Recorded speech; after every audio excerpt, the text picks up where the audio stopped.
Good morning. This morning we are going to look at study number 26 in our Mark series, and the passage is Mark 15, verse 16 to 39. So I'll start by reading the passage, Mark 15, from verse 16 to 39. The soldiers led Jesus away to the palace, that is the praetorium, and called together the whole company of soldiers. They put a purple robe on him, and then twisted together a crown of thorns and set it on him. And then they began to call out to him, "Hail, King of the Jews!" Again and again they struck him on the head with a staff and spat on him. Falling on their knees, they paid homage to him. And when they had mocked him, they took off the purple robe and put his own clothes on him. Then they led him out to crucify him. A certain man from Cyrene, Simon, the father of Alexander and Rufus, was passing by on his way in from the country, and they forced him to carry the cross. They brought Jesus to a place called Golgotha, which means the place of the skull. Then they offered him wine mixed with myrrh, and he did not take it. And they crucified him. Dividing up his clothes, they cast lots to see what each would get. It was the third hour when they crucified him. The written notice of the charge against him read, "The King of the Jews." They crucified two robbers with him, one on his right and one on his left. Those who passed by hurled insults at him, shaking their heads and saying, "So, you are going to destroy the temple and build it in 3 days. Come down from the cross and save yourself." In the same way, the chief priests and the teachers of the law mocked him among themselves. "He saved others," they said, "but he can't save himself. Let this Christ, this King of Israel, come down now from the cross, that we may see and believe." Those who crucified with him also heaped insults on him. At the 6th hour, darkness came over the whole land until the 9th hour.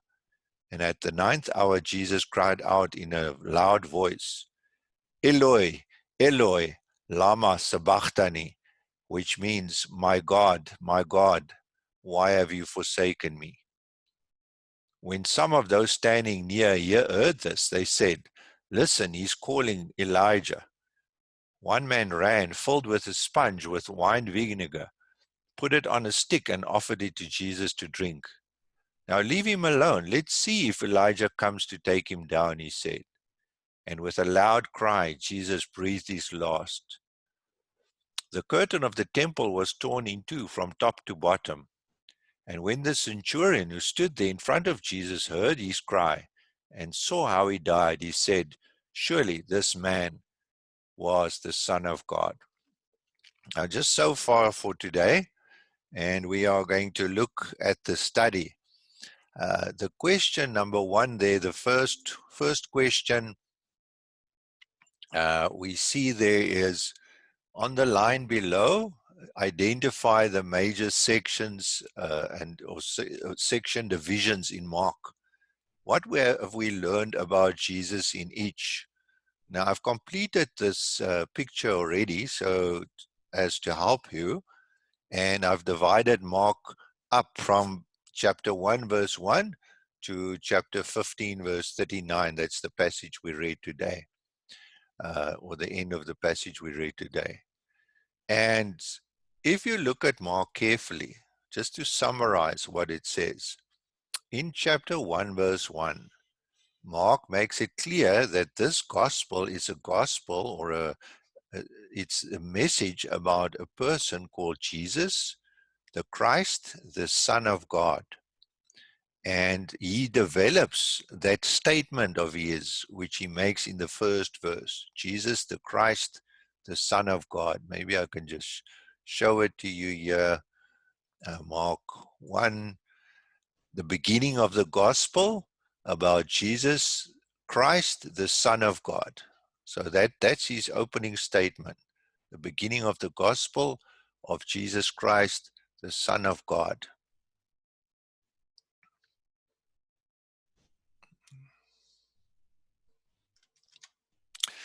So when we go back to Mark chapter 15, verse 39, where we ended,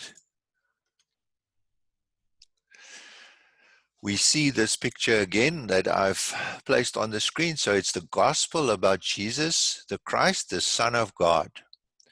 Now, Mark develops this theme, and there's a pivotal point right in the middle of this gospel. And that is where Peter confesses that Jesus is the Christ. So the first half of Mark's gospel, up to this point, the question is asked again and again, who is this? Who is this? Until the disciples come to the conclusion that Jesus is the Christ.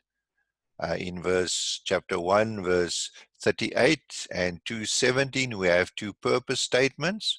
The first one, Jesus says that I have not come to heal, but to teach. That's why I've come. And then in chapter 2, verse 17 is another purpose statement. It says, I have not come to call the righteous, but I have come to call sinners. So those are two statements where Jesus says, this is why I have come. So the question is repeatedly asked, who is this? And eventually the conclusion in the middle of the gospel is, he is the Christ. Remember the opening statement, it's the story about Jesus, the Christ, the Son of God. So the first half, the answer is given that Jesus is the Christ. It's demonstrated that he is the Christ. Then in the second half of the gospel, which the opening statement, the part that's still outstanding is in what way is he the Son of God? Now, immediately after this declaration that Jesus is the Christ, Jesus starts in chapter 8, verse 30 and 31, and he tells his disciples that he is going to die, that he will be handed over, that he will be put to death, and that after 3 days he will rise again. And he says this immediately after this statement in verse 29. And this is what the rest of the gospel is all about. What kind of Christ is he? He's the kind of Christ that gives his life as a ransom for many. And that's his third purpose statement in 10:45. I've not come to be served, but to serve and give my life as a ransom for many. And now we find here in this passage we read today the exclamation of the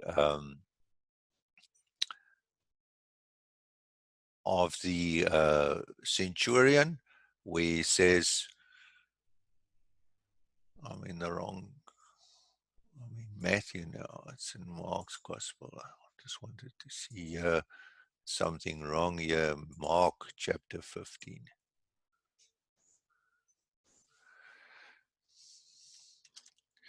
Mark chapter 15, verse 39. There the centurion says, surely this man was the Son of God.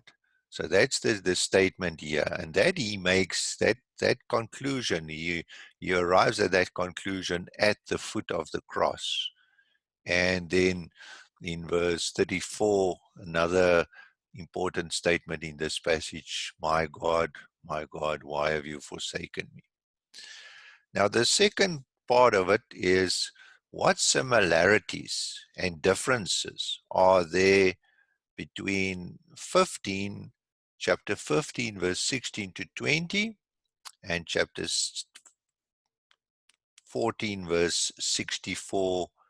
It's actually 14, verse 64 to 64 to 65. So 15, 16 to 20. Let's go to 15, 16 to 20. Chapter 15, 16 to 20. We read here, the soldiers led Jesus away to the palace, and they put a purple robe on him. They began to call out, Hail, King of the Jews, struck him on the head. They mocked him, and they put the purple robe on him, took off the purple robe, and they crucified him. And then in 1464 to 65, we read the following. they began to spit on him, they blindfolded him, they struck him with their fists, and they prophesied. And they said to him, prophesy. And that is done by the religious leaders. And here in chapter 15, it's done by the Romans, the Roman soldiers. So there's certain similarities. In chapter 14, verse 64 to 65, it's the Jews. And in chapter 15, it's the Gentiles. Okay, and when we read these passages, we see the fulfillment of prophecy. We see passages like Psalm 22, where his clothes are divided, where his bones are out of joint, and he's surrounded. It says he's surrounded by many enemies. Isaiah 53. Isaiah 50 also, they plucked out my beard. I did not hide my face from those who mocked me and spat upon me. And it's also the fulfillment of Jesus's own prophecy. So that is why these details are included. Because the question is, why does Mark record them? Why does he tell us about the crucifixion? When we read this, we cannot help but to see the fulfillment in the prophets, like as I mentioned, Isaiah 50 verse 6 and 7, and Isaiah 53, the whole servant song, the fourth servant song, the third and the fourth servant song, and especially Psalm 22.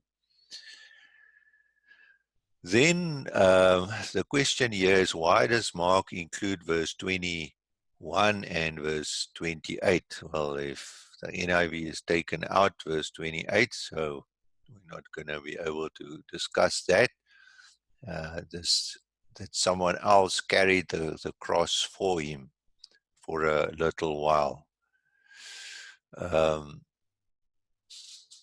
I think these details lend authenticity to the story.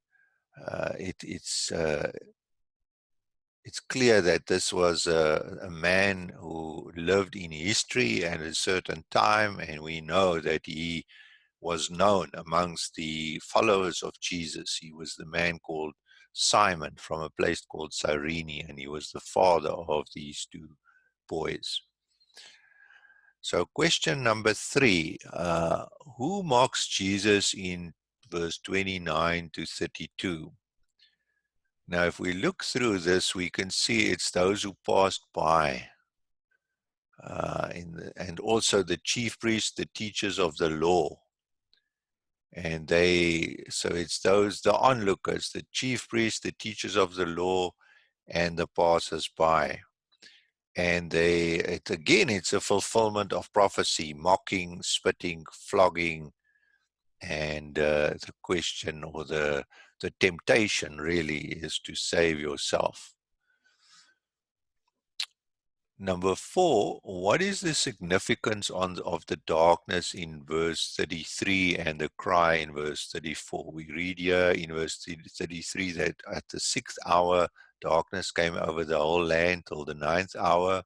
And at the 9th hour, Jesus cried out in a loud voice, really, Eli, Eli, my God, Eli, Eli, lama sabachthani. So what is the significance?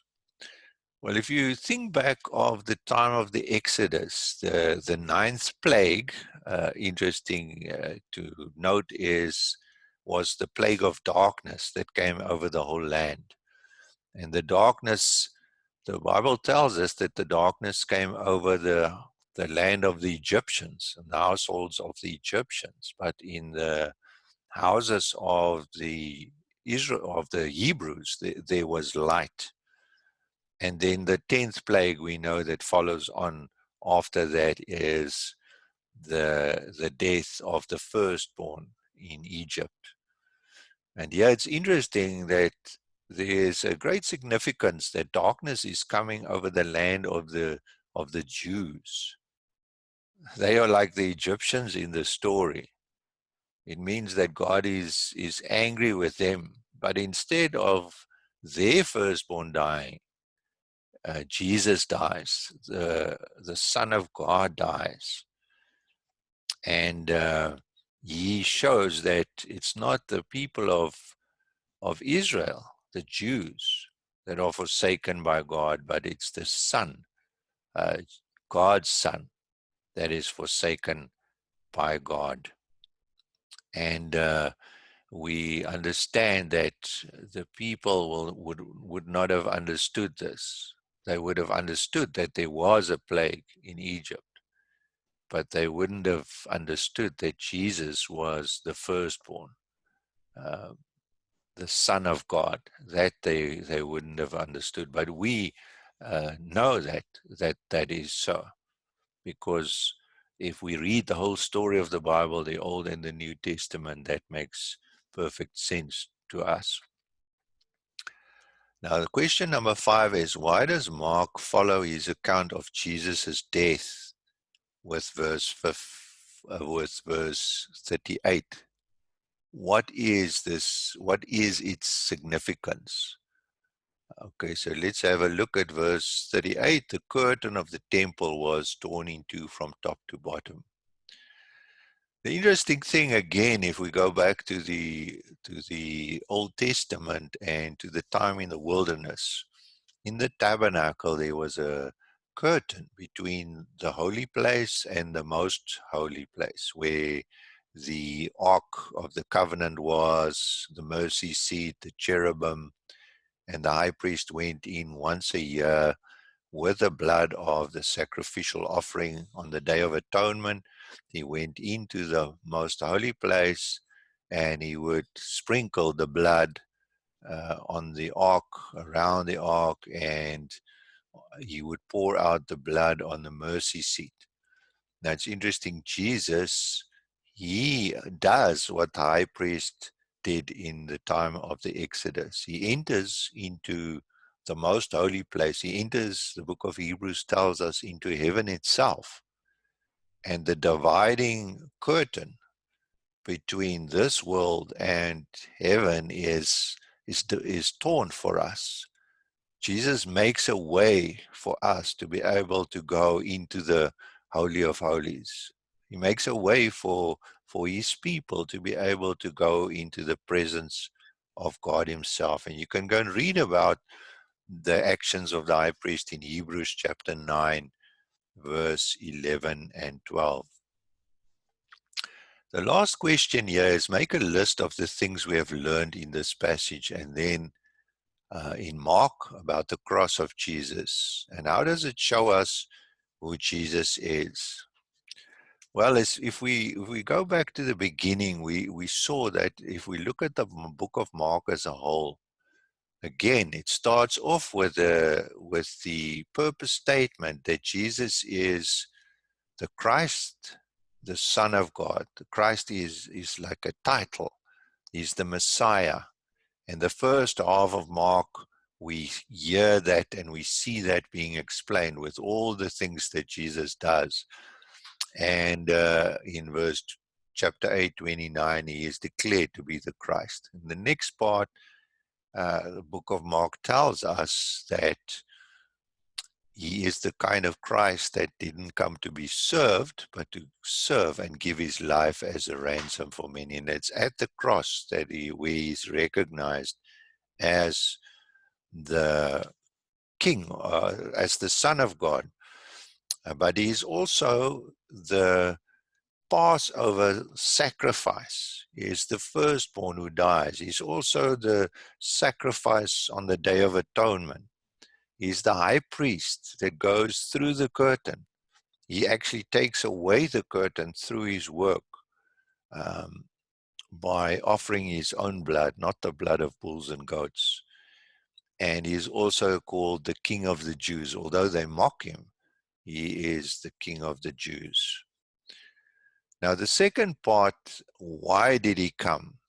Again, this is a very important verse, Mark 10:45, where Jesus says, I have not come to be served, but to serve and give my life as a ransom for many. He is a substitutionary sacrifice, a penal substitution.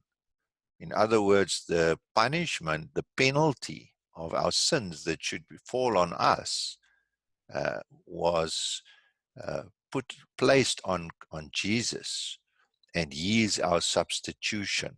He is our penal substitution. He stands in our place, and he takes the punishment in our place. And Isaiah 53 verse 4 to 6 beautifully sums that up. Isaiah 53 verse 4 to 6. Maybe I can just read it. Let's go to Isaiah 53 verse 4 to 6. Surely he took up our infirmities and carried our sorrows. Yet we considered him stricken by God, smitten by him, and afflicted. But he was pierced for our transgressions, he was crushed for our iniquities, and the punishment that brought us peace was upon him, and by his wounds we are healed. We all like sheep have gone astray, and each of us has turned to his own way, and the Lord has laid on him the iniquity of us all. So that beautifully sums up what Jesus did for us. We're going to go back to chapter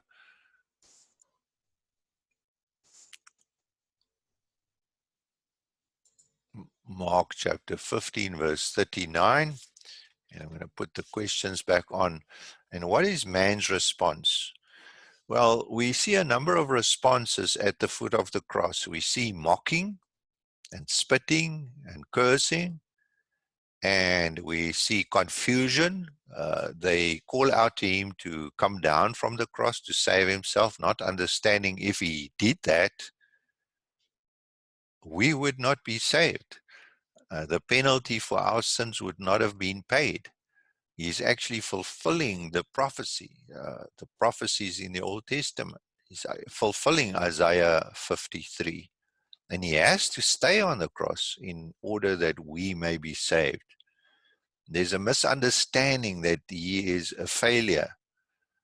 They think, well, he made these fantastic claims that he is the Christ, the Son of God, and the declaration he made, and confession he made in front of the high priest, and but now he's dying on the cross. So there's misunderstanding that he's doing the very thing that God has ordained him to do.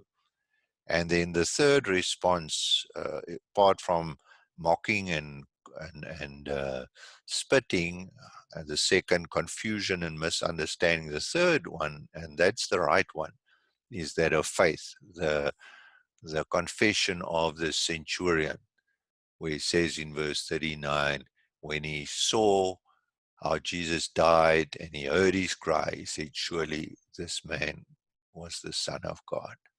And that's where we are at today. And that is your choice. Are you confused? Are you wondering what he did? Are you mocking and spitting? A more aggressive approach? Or are you approaching him with humility and with faith, and realize that this is the only way that God can deal with your sins? And if Jesus did not die for you, you will have to face God's wrath on the day of judgment. Thank you, and God bless until we meet again.